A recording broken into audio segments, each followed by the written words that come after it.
chainers, wherever you are in the world. This is Sarah Barnes-Humphrey with you today. Are you ready? Let's talk supply chain.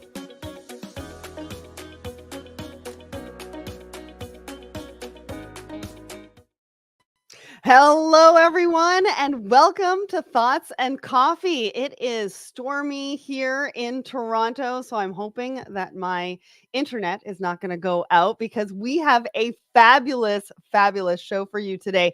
Amy Morgan from Altana is going to be here with me. And if you're struggling with compliance, if you're struggling with regulatory, so many things we're going to be talking about today. Now, my name is Sarah Barnes-Humphrey. I'm the founder of Let's Talk Supply Chain, the Blended Podcast, and the Blended Pledge.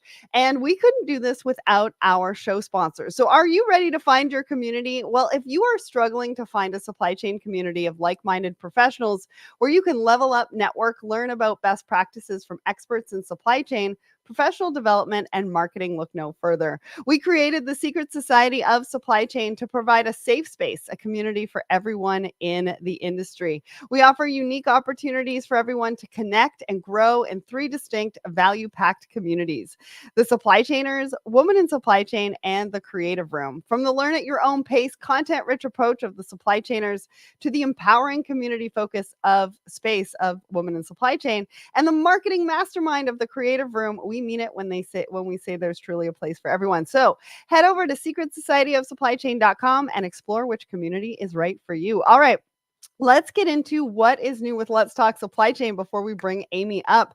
Now, we have a brand new episode. It's episode 417, and it's Fulfill Your Potential with Blue Yonder. That's right. Anne-Marie joined me on the show to talk all about how they are working with their clients to really fulfill their supply chain potential with technology. Now, if you don't know Blue Yonder, or if you want a refresher, go and listen to that episode because we talk about who they are, what they do, how they are helping their customers, and so much more. So it's episode 417 wherever you listen to the show.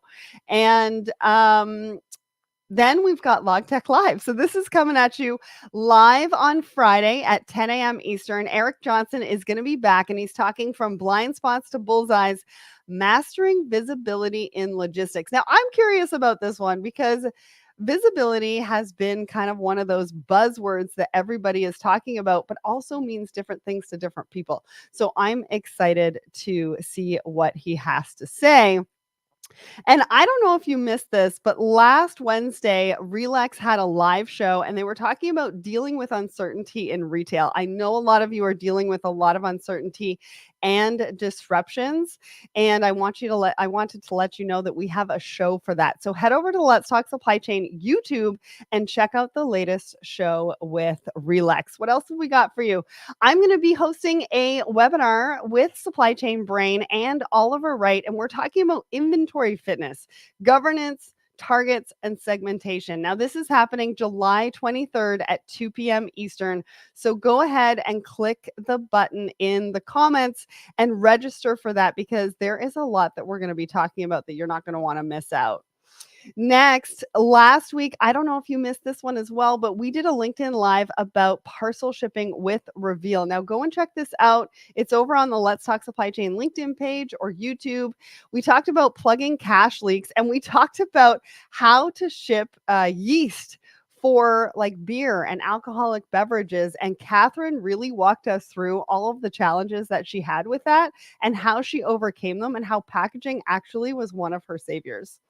Next, if you haven't checked out Blended Pledge, this is our nonprofit. We give away grants to cover travel expenses so that diverse voices can say yes to speaking engagements.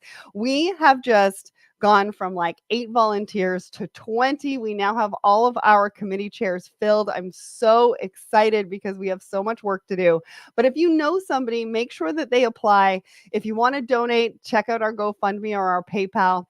And then we're always looking for volunteers, so we hope that you can get involved. Last but not least, we have a brand new landing page for Secret Society of Supply Chain, giving you all the information on who's working with us, how to be part of the community, membership benefits, and so much more. So go and check that out. That's going to be launched, I believe, this week, and I cannot wait to share it with you.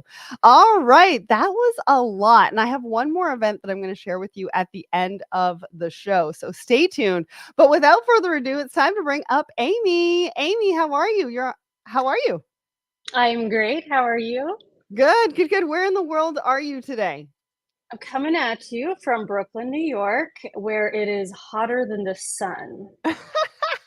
So we're getting like super storms right now, and you are in a bit of a sauna, I think. Indeed. Yeah. That's funny. So for anybody who doesn't know you, why don't you tell everybody who you are and what you do? Well, first, I'm a longtime fan, first time guest, so thank you Yay! for having me. So excited. So, I'm Amy Morgan, Vice President and Head of Trade at Altana. I am a licensed US Customs broker. Before Altana, I managed customs compliance and global trade ops for some of the biggest retailers in the world until my journey led me to this fascinating intersection of artificial intelligence and regulatory compliance at Altana. Amazing, amazing. Now, you and I had a chance to sit down and really talk about the industry and what's going on at Manifest. I think it was Manifest, right? It seems Yeah, so that's long right. ago, but I think it I was know. only a few months ago. It's kind of crazy to think about. And so I can't wait to get your market update. But before we're going to do that, we are going to talk about the poll of the week. So the question, we ask everybody a question every single Wednesday morning across our LinkedIn and our Instagram. Now, this question is, what is the biggest challenge facing companies that require visibility into global multi-tier product value chains? Now, I think Eric probably needs this poll for his show on Friday too, because he's going to be talking about visibility. But I wanted to share this with you. So we had just over 150 votes. Now, 62% of you said supply chain disruptions, 31% of you said government regulations, 5% said climate change, and 1% said other, which I'll get to in a minute with the comments. What did you think about this, Amy? So I'm not at all surprised that supply chain disruption is considered the biggest challenge given the complexity and the interconnectedness of our modern supply chains, right? Any disruption can cause these significant ripple effects, as we all know.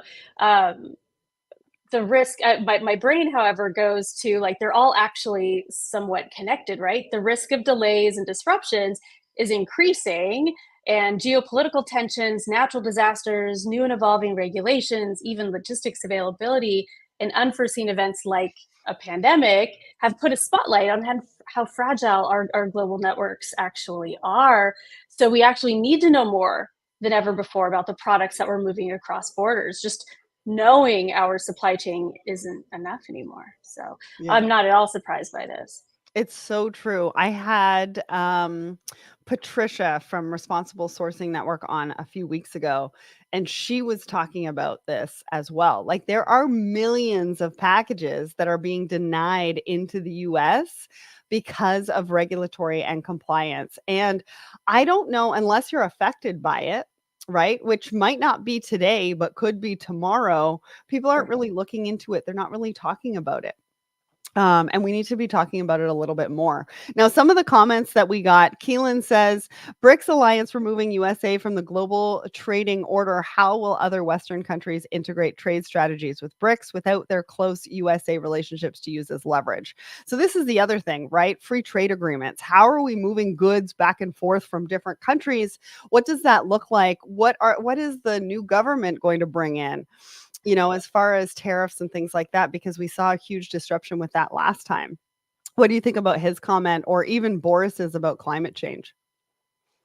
Again, I'll go back to saying like all of these are considered disruptions, or all of these pose a risk of disruption. New regulations in whatever form is a form of a disruption. If you implement a new trade program, or you start taking advantage of trade programs to try to avoid other disruptions, what disruptions are you inviting if you still don't know the detailed minutia of your product level value chains? I mean, well, I know we're going to get more into that, but I still think that it all comes down to knowing more about the products that we're moving across borders, and knowing more than we ever had to before to try to avoid or mitigate any of these delays or disruptions that could impact our chains. Yeah. So let's get into that because usually at this point in the show, I do ask the guest for a bit of a market update. And it's a way for us to really understand what people in the industry, what other professionals are thinking about. How are they thinking about the market? How are they thinking about the industry? How are they thinking about their businesses? So talk to us about what you're hearing. Sure. So, Altana's customers range from some of the biggest governments in the world to importers of all sizes, as well as the logistics service providers that support them. So, I can kind of give you a little Yeah. mix of what I'm hearing. So, on the enterprise side, I can tell you that companies are really feeling the heat right now. And it's not just this hot summer we're having, right? They're actively searching for ways to better understand, monitor, enhance the resilience and the compliance of their product value chains, all while trying to hit their corporate goals and targets in this volatile environment we're living in, right? So they've realized, though, that to make this work, they need more collaboration across their stakeholders. And this is really important because internally, this means companies are they're trying to break down those old silos that have been around for decades. We're talking about let's get procurement and compliance and logistics, sustainability, legal, finance, all those groups on the same page using the same information. How do we do that? And then Mhm. externally, they're trying to get their direct tier one suppliers on board to help them comply with all these new things. So they need to empower them to work with their tier two suppliers and beyond, right? So this is a struggle. They're really struggling with this. They don't know how. So then, as far as the other two buckets go, our government customers, they're working hard to inform their economic security policies, to prioritize how they utilize enforcement resources. At the same time, they really do want to collaborate and explore new potential facilitation benefits. How do we do that? And then finally, logistics service providers. These folks are really feeling the pressure from Mm. this unprecedented moment, right? It's like they're being pulled in every direction. They're expected to do more with less. And then their Mhm. enterprise clients are looking to them for more and more help, but they want to pay less. While regulators are pushing the expectations of responsible, controlled supervision. So, despite this, they still need to find ways to grow their business. So, Mhm. it's tough out there. It is really, really tough. And you make a lot of good points, right? People are pulled in all sorts of different directions. I was talking about how somebody, I think it was the automotive industry, would rather take a fine than Huh? comply Really? because there's so many changes. I think I said this on last week's show. There's so many changes that are happening right now that even their internal departments can't keep up with it, and so they'd rather pay the fine than actually comply. And when you Isn't that talk about wild? it, I know it's crazy, right? And if you talk about internal collaboration, I did something on my Instagram stories, I think it was the end of last week, about this as well. Without sales, without marketing, we don't have supply chains. We don't have a supply chain to manage. And that's just one example on top of what you had spoken about, bringing together procurement and sourcing, going to that tier two, but even beyond, because you Yeah, need to know what they're doing because the government is looking into what they're doing. So you that's need to right. know as well. And so all these moving pieces and all these different departments need to collaborate. We need to talk more. We need to communicate. We need to have the same data. We need to have technology that's bringing them all together because without each of these pieces, we don't have supply chains to manage. We also don't have value chains to really help guide us either. And we're going to get into value chains and what exactly that means in just a minute. But I want to get to our first article, and you wrote this article. I love this. And I love the way you put this. A couple of things that you said near the end of the article was that AI is giving supply chain its own voice. I mean, the pandemic put us on the map, but this article is saying that AI is going to give supply chain its own voice. And I love that. It's also going to power the future of supply chain. Now, talk to me a little bit about why you said that. And just for anybody listening, if you have any questions, make sure to put them in the comments. I also want to know where you're watching from. So tell us where you're watching from in the comments. We'll post that up on the screen. But talk to me about this particular article because it's Yeah. really it's about compliance, right? It's about how manual compliance is. But I think to start, why don't we talk about what compliance is and maybe what compliance is not? Because a lot of Sure. people, I think, are getting confused as to what do I need to manage under compliance? Well, that's a good question now more than ever, right? What is Yeah. compliance? So, first, this was such a fun piece to write for the WCO. And because it was for the World Customs Organization, it was clearly targeted at a customs compliance angle. But in this article, I unpack how artificial intelligence can give cross border shipments a voice to communicate all the details about the parties involved, the products it contains, whether it's safe, compliant, it's trustworthy, without ever opening the box, right? So Mhm. when I talk about what compliance is really the business of facilitating physical goods across country borders. Traditionally, that's what we think of as being trade compliance. And in the past, that has been pretty obvious. Last 30 years, trade compliance, customs compliance was all about HS classification and trade Yes. programs and country of Right? origin Mhm. auditing and working with a customs broker and filing declarations, all these things, fairly obvious stuff. And what compliance wasn't historically, but is becoming, is now inclusive of environmental and sustainability regulations. It's about social regulations and social Mhm. policies like forced labor and things. So the scope of compliance is increasing. But what I'll say when you talk about what compliance isn't, I'll say compliance hasn't been included in the Yeah. discussion, right? So compliance, responsible for all these things, they were always this siloed kind of group off under the stairs in the back. They're brought out to help facilitate the shipments when they need to cross a border or when something goes wrong. Mhm. But that's not really the case anymore. And so it was really fun to write this piece that combines my love of trade and my love of technology to talk about how new technologies finally catching up with all the issues that we trade and supply chain nerds have been grappling with at just this right time to help address this very issue. Yeah, and what I was surprised about, and I guess I shouldn't be surprised because you were like, they were tucked in the corner underneath the stairway, for so long, and I shouldn't be surprised about this, but how manual compliance has been. So compliance has been using surveys or questionnaires. They've been using spreadsheets to really manage some of the most important parts of our supply chains or That's right. value chains, like counterfeit products, geopolitical, human rights, security. Mm-hmm. Like, how are we managing this so manual when it's such an important part of what we do as supply chain professionals? And supply chains really keep, everything moving. And so it's important to almost everybody in on this planet that we keep supply chains moving and we make sure that we are covering all of these really, really important topics, but not manually. Right.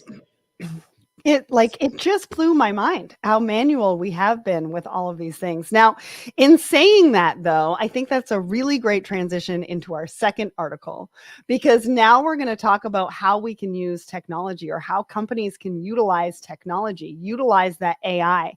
And a lot of people are like, "Oh, we'll look into AI a little bit later." No, the time is now, because if you don't do it now, you're going to be left behind.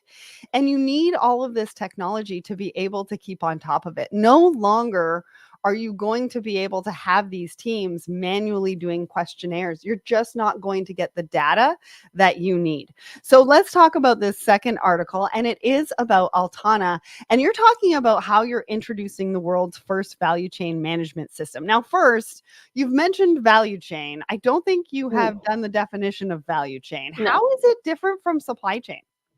Sure. So a value chain captures the entire network involved in the life cycle of a product. It's the multi-tiered network of suppliers and facilities providing the inputs as they transform into a finished good. So from the sourcing and production of raw materials through the manufacture of immediate, intermediate goods to final assembly to its sale, end use, and even beyond end use. So until Altana, there was no way to know, connect, or manage across these extended multi-tier networks that are specific to a product. Can I just jump in here real quick? Mhm. Because this picture really shows how we cannot do this manually. I mean, can you see all of these nodes and all of these touch points? I mean, there is no way we can go into the future without technology being part of that solution. I mean, That's how right. are you going to manage that as one individual? We talk about burnout. Just by looking at this photo, I'm like, this just gives me burnout. Trying to think about how I would manage this as a supply chain professional in compliance.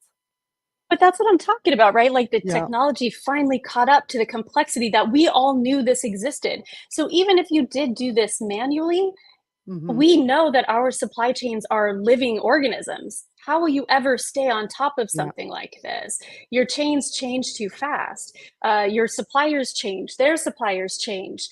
Where materials are sourced from changes. So it's almost like it's this serendipitous moment where all of these things are coming to fruition and technology is there to support us now. So we're not alone in how we uh, get to approach compliance or approach our supply chain planning.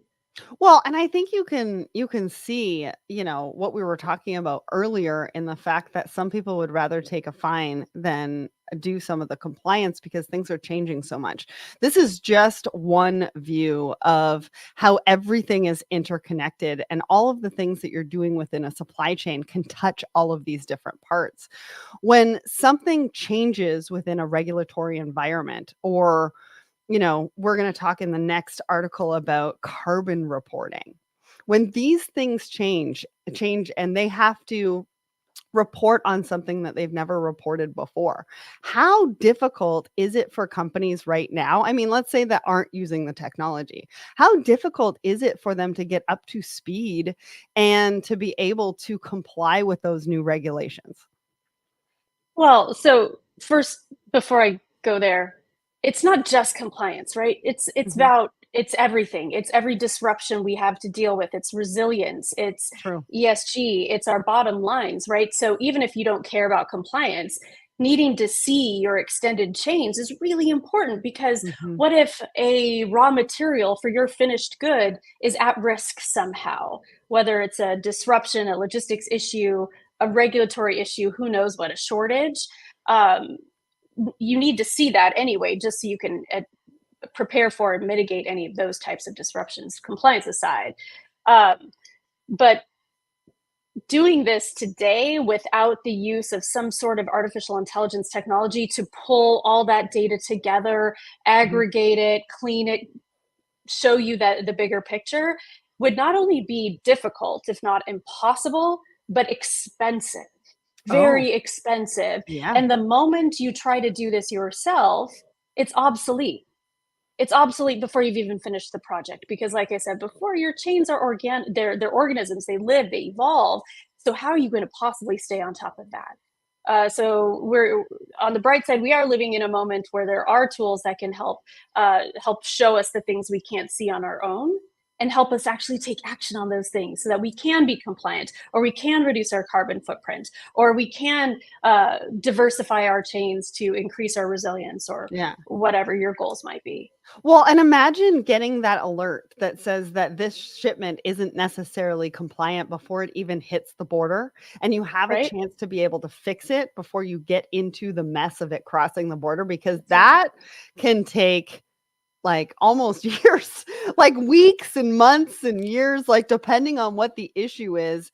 And that's a nightmare for any supply chain professional that's they're going to want to avoid that, like, anything. So Bayram has a question. I think this is a really good place to ask this. How can AI improve the compliance of conditions of work, security, labor, that kind of thing? I mean, it's a really great question because forced labor is coming up more and more. And it's actually one of the things that the US government is looking at when they are letting products into the US or not.